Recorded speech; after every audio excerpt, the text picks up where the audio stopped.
All right, Junkie Nation, here we go.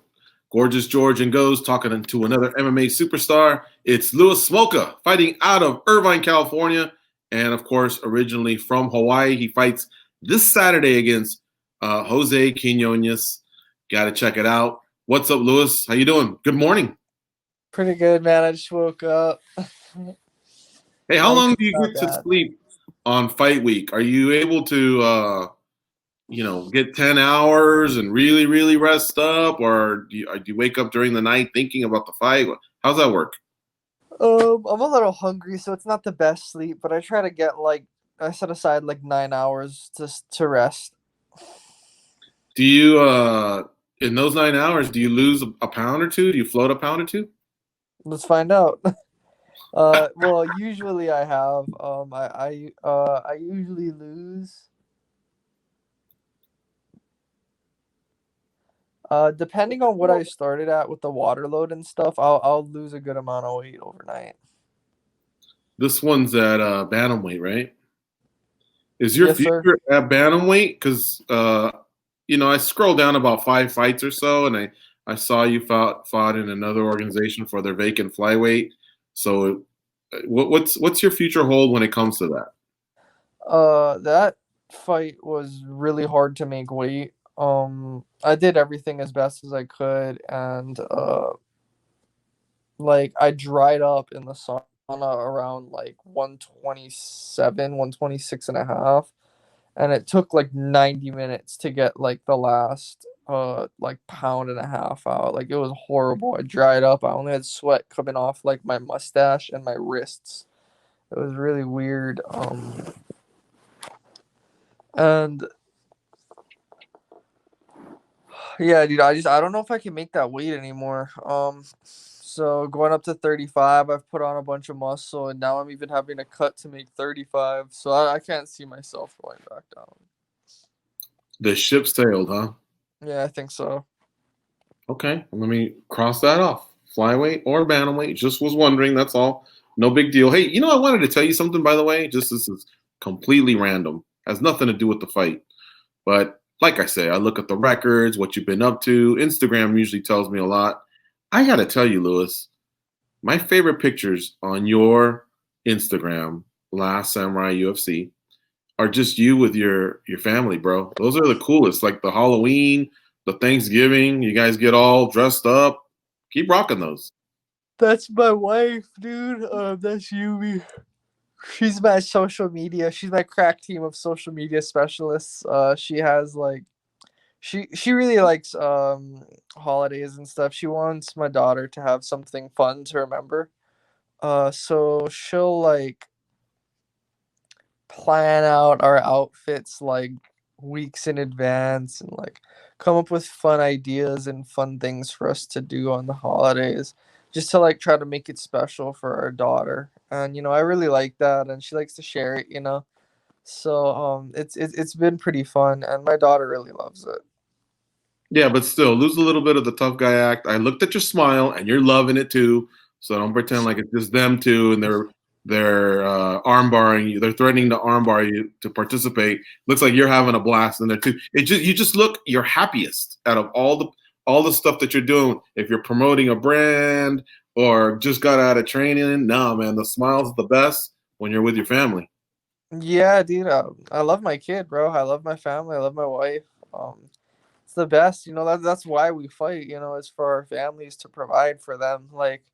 I act like whatever. It's like two separate worlds, honestly. I try not to bring that into my family time. I try to separate fighting and my family as much as possible. And not really let it affect them. It does, because what we do is honestly it's our entire lives. It's really personal, but I try to separate the stress from them as much as possible, and not act like a tough guy, or act like a fighter around them. I try to be a Hmm. little bit different in my approach. Okay. Okay. Now I want to ask you a question. Probably the last three of the last four times when we've interviewed you, you've brought it up. I just want to get a little personal. This time I'm going to bring it up.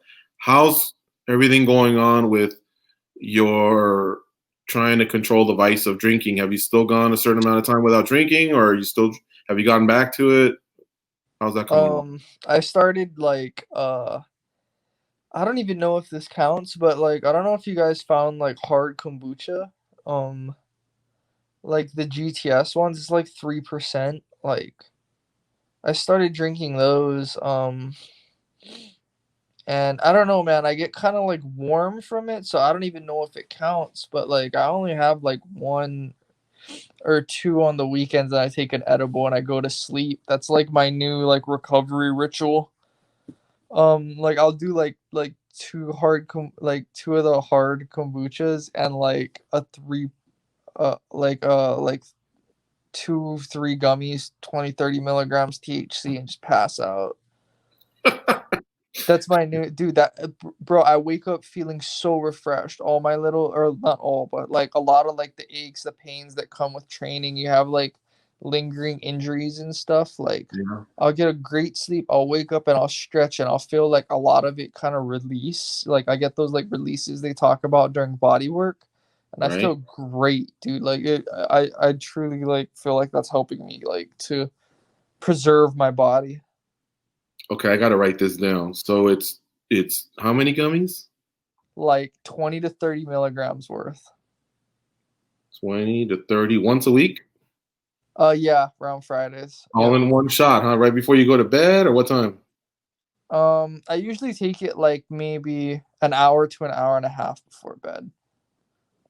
Wow, an hour to 90 minutes before, and then what are you drinking? Kombucha? It's like a GTS kombucha. Like a Hmm, hard kombucha. It's like three. I like the 3% one. That's the one I've been drinking, and I just pass out. It does make me okay. feel a little For warm 90 though. I minutes, don't you know. got a good buzz going then, huh? I don't know if it's a, like I don't know. I do feel warm off of it, so I don't know if I can like say that I've like abstained from drinking now. Right. Like Okay. I'm definitely not getting drunk and blacking out like I used to. I'm definitely not doing that, but like I do feel like it's a little bit warm. Did family and your daughter have a lot to do with that as well? I mean, I know this is something you've been battling for years, but people say that their life changes when they have a kid. How did that factor in as far as like?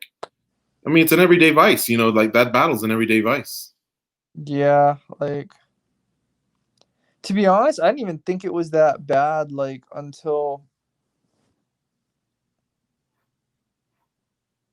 I didn't think I was too bad, but like I don't know, just I kept losing fights and like I kind of knew it was because of the drinking, but like I didn't want to think that I had a problem for a while until like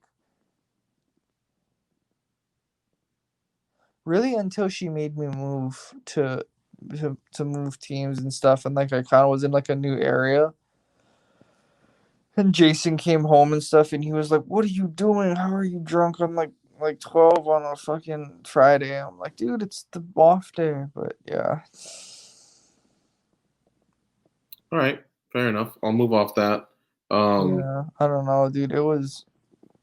It's like I didn't think that I had a problem until I had to take it away, and then I realized like, oh man, like it was kind of cliche, but it took like 2 weeks for me to like 2 or 3 weeks without it. I realized how bad I had messed up. Like if that makes sense.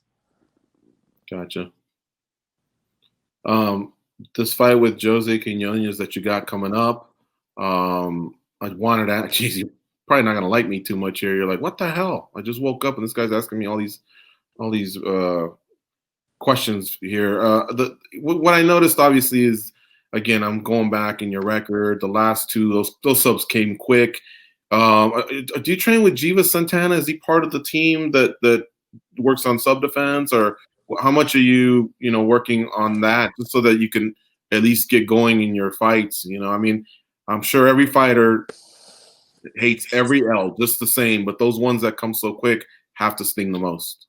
Yeah, like so I started working with Jiva like a little bit this camp. Trying it out, seeing how I like it. He's a really good coach. He's a really good jiu-jitsu fighter. So it's been like pretty interesting. I was working with 10th Planet a lot too. They were sharpening up my leg attacks and stuff. So that was pretty cool. It's just like I'm just trying out new jiu-jitsu, guys, seeing how I like it. I might go with Jiva though. This particular matchup here with Quinonez, aside from the obvious, is there anything else you like about it? Is there anything that he brings to the table that kind of gets you even more motivated than other matchups before in the past? He likes to move around a lot. That's the biggest thing. He's not really like a stationary pocket fighter. He likes to move a lot. It looks like in his fights, he likes to use his footwork a lot. That's not really like the most fun thing for me to fight, honestly. But yeah, like it's tricky. It's his style, and I have to try my best to overcome it and come up with a game plan to beat it. 2020 has been pretty much awful for everyone. Is it difficult to? I mean, we all talk about 2021, and we start looking towards the future and try and be optimistic. But for fighters, you have your opponent in front of you, and a lot of fighters don't like to look past or ahead of those guys. But can you do that? I mean, I feel like it's human nature. Can you look towards 2021 and kind of forecast what you hope will happen in 2021? Yeah, I mean, like honestly, I would hope to win this fight and probably like win 2 or 3 more and buy a house. That's what I'm trying to do. I want to buy a house for like my kid and my wife. That's pretty much the only plan that I really have for my future. To try to get them a house. That's only that's like my main focus. Like the belt would be great. Like getting to the top 15 would be great. Getting to the top 10 would be great. But really, I'm just trying to win and trying to like get them a house. That's pretty much it. Do you want to get them a house in OC, Orange County, or back in Hawaii? Irvine is where I'm trying to go. They have the Irvine Unified School District. It's Yeah. really, really like One of the prestigious school safest district. towns in the whole United States, Irvine, man. Yeah, You're- so I'm trying to send her there. Like that would be pretty cool if I could send her to a school in Irvine. That would be like I'm like, oh man, I can give my kid a chance. This is all worth it. That's awesome. Those are great goals to have. And again, it just seems like you really, really are your happiest when you are with them. I imagine you're now fighting for them. And hey, man, thanks for waking up to do this interview with us on Fight Week. I hope you have a smooth weight cut. Do your thing. You know, you've already won in the UFC. You know, at least a half dozen times. You definitely belong. You know, and I know this is your second time with the promotion, but you've also won 2 regional belts. You've had win streaks twice of 4, 1 of 7. So keep on doing your thing, Louis. It's always been fun to cover you, man. You've always been raw and honest, and I'll never forget when you came to the studio, just how funny you are once you really get going. And I think it was in between fights, in between camps, and you were hilarious, man. You have a great personality. We've always liked you. So anyway, thanks for doing the show. No problem, man. Thank you for having me on. I always like chatting with you guys, and it's MMA Junkie. You don't say no to you guys. You know what I mean? Thank you, sir. All right, take care, man. We'll see you.